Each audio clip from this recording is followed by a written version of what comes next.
नमस्कार. आज आपण एक उपवास स्पेशल रेसिपी बघणार आहोत. श्रावण महिन्यातील उपवासासाठी खास एक राजगिऱ्याचं घावन झटपट होणारी ही रेसिपी आज आपण बघणार आहोत.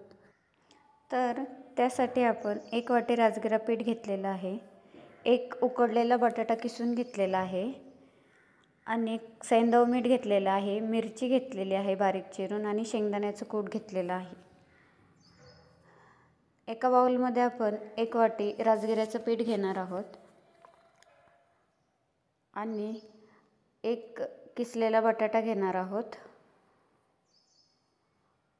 आणि एक हिरवी मिरची, शेंगदाण्याचा कूट, हिरवी मिरची किंवा तुम्ही शेंगदाणा आणि मिरची मिक्सरला बारीक करूनही घेऊ शकता. आता हे आपण मिश्रण व्यवस्थित मिक्स करून घेणार आहोत. मिश्रण मिक्स झाल्यावर त्यामध्ये आपण मीठ टाकणार आहोत. मी सैंधव मीठ घेतलेलं आहे. आपण रेग्युलर मीठही वापरू शकता, पण शक्यतो उपवासाला सैंधव मीठच वापरतात.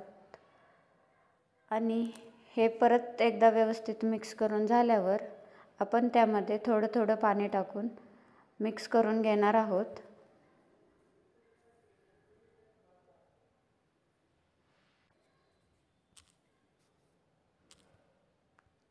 आणि पीठ थोडंसं घट्टच ठेवायचं आहे, जास्त पातळ करायचं नाही आहे. पीठ जास्त पातळ करायचं नाही आहे, थोडंसं घट्ट ठेवायचं आहे. आता पीठ व्यवस्थित मिक्स करून झाल्यावर आपण ते 5 मिनटं रेस्टला पण ठेवू शकतो, नाहीतर लगेच घावन बनवू शकतो. तुम्हाला हवे असल्यास तुम्ही रेस्टला ठेवू शकता, नाहीतर लगेच बनवले तरी चालतील. आपण पॅनमध्ये तेल टाकलेलं आहे. तेलाऐवजी तुम्ही तूपही वापरू शकता. आता पीठ व्यवस्थित पॅनवर पसरवून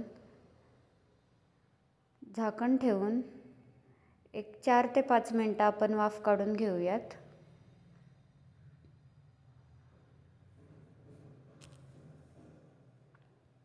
चार ते 5 मिनटं वाफ काढून झाल्यावर आपण घावन दुसऱ्या साईडने पण भाजून घेऊयात. दुसऱ्या साईडने पण आपण 4 ते 5 मिनटं घावन भाजून घेऊयात.